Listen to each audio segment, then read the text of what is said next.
Don't kill me, please. Oh, and I'll do my best. We're in this together. Hey, what's up guys, Benny here and welcome to Xbox On. Recently, I got the chance to visit the Goodwood Festival of Speed to get some early hands-on with Forza Motorsport 7. The Festival of Speed does exactly what it says on the tin. It gathers up some of the fastest cars known to man in one place and lets you pretend for a day or two that it's your own personal garage. So it's a perfect place for me to go hands-on with the latest Forza, which is another chance to get your hands on a huge range of cars. This year, Forza is all about the intensity of the racing experience, using the power of the Xbox One X to create the most realistic cars and tracks the series has ever seen. To help get my head in the right place for the game, I was invited to take part in the legendary Goodwood Hill Climb. If you stick around to the end of the video, you can see if I managed to keep my cool or not. Just a heads up, I didn't. But before I hopped in the car, I got to play more of the game, and here's what I learned. So on Forza Motorsport 7, I got to race in the Porsche 911 GT2 RS around the Dubai track, and one of the first things that you'll notice is hopping into the cockpit view. You'll see the cars are much more detailed than before. These are beast vehicles built for weight reduction, so you'll notice exposed wires where they've stripped back heavier materials. What's more is that every single part of the car reacts to the physics of the track. So you'll see the wires wobble and the wing mirrors vibrate as you tear along the track. Take a rough corner or scrape along a barrier and you get a real sense of the car reacting to every bump and scratch. As you'll see from my hill climb, the inside of the car gets pretty hectic, so this is really impressively captured. Oh, and another really cool little detail is that this is actually the first Forza game to feature a wheel-free cockpit view. For those of you that want to play with a racing wheel and want to immerse yourself in that driver perspective, that is perfect for you. And the team have also tested it with a huge number of wheels. They've even managed to get the Windows 10 version working with a Guitar Hero controller, for Christ's sake. I also want to talk a little bit about the way that the game captures the race day atmosphere. For starters, you start the game with your driver standing by their car, so there's a much better sense of being an actual person competing in these events. You also can deck your avatar out in over 300 different outfits, which is pretty damn cool and offers loads of rewards for you to unlock. But what I really noticed from the Festival of Speed is the noise and the energy of a race day. And one thing that Forza 7 does really well that helps to capture this is the option to play music stored in your OneDrive in the actual game. So your favorite tracks will play in your car garage and boom out of the stadium speakers and become part of the natural sound of the busy racetrack. Of course, what really brings these tracks to life is just how amazing they look. The track designers at Turn 10 use a technique called photogrammetry to laser scan the real tracks and then 3D model them directly from the photos. It's what gives the cracked desert rocks of the Dubai tracks that almost photorealistic finish.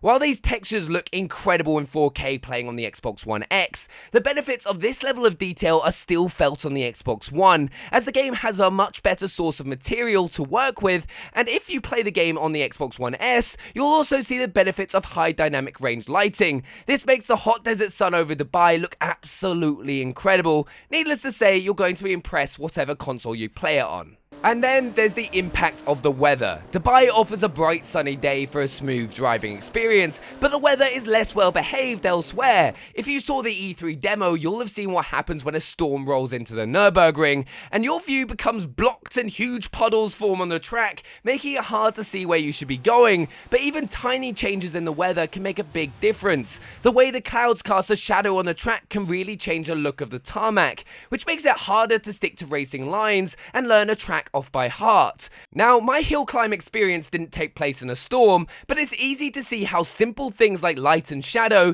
can alter your perception of the road ahead. It's an interesting new challenge that even experienced Forza drivers will have to get their heads around. Now those are just some of the awesome new ideas coming to Forza 7, but there is so much more to the game. You've got the biggest collection of cars in a Forza game in history, over 750, which is crazy considering that Forza 6 had only 450. You'll also be getting a bigger and better campaign mode called the Forza Drivers' Cup, which has you competing across 6 huge championships, racing in everything from NASCAR vehicles, muscle cars, pre-war cars, and trophy trucks. You've got the return of showcase events where you can unlock some of the most exclusive cars, and in a really nice twist, the size of your car collection impacts the things you unlock for drivers' gear. So if you want rare outfits, there's a really good reason to try and collect all the cars that you can. There is so much I'm looking forward to trying in Forza 7, but before I do that, it's time to see how I got on in the real thing at the Goodwood Festival of Speed.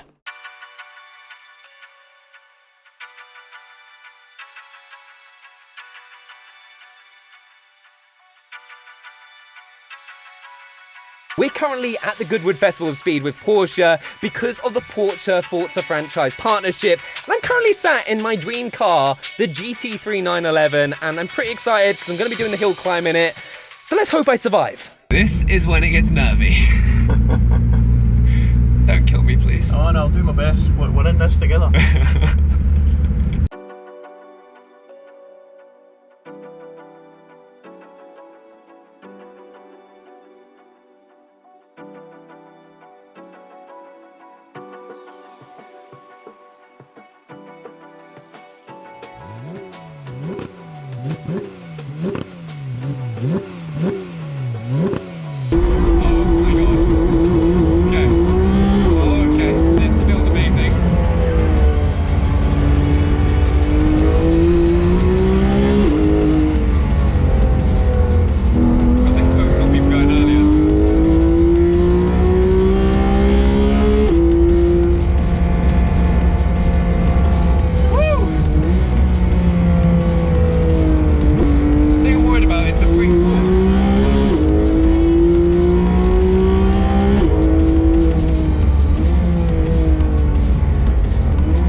So cool. That was awesome. It's the bit where you're going up to against the wall, which is just so scary. Nice. Only about 100 miles an hour. I want to get my champion at the goal. Really good meeting you. Hopefully bump into you at You can teach me how to drive. Why not? So Benny, just tell me what you've just done and what you thought. Just did the hill climb, and oh my god. You don't actually realize until you're in it that the wall towards the end, you're going at like 100 miles an hour, and you're just like, that's getting too close, getting too close. But Gordon made the kind of like, made the gap, made the turn.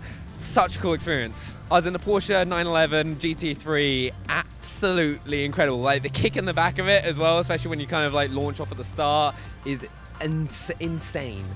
Beautiful, beautiful car. I was like, I want to go again. That's the one thing. It's the second I finished it, I was just like, can I go again? I honestly, if you get a chance, do it. It's one of the coolest experiences that you'll ever have. So there we have it, guys. The Goodwood Festival of Speed was awesome. A huge thank you to Porsche for letting us do the hill climb. Make sure to let us know what you think in the comments below. Subscribe if you're new to the channel so you don't miss out on any future videos. Drop a thumbs up, and we'll see you guys next time. Bye.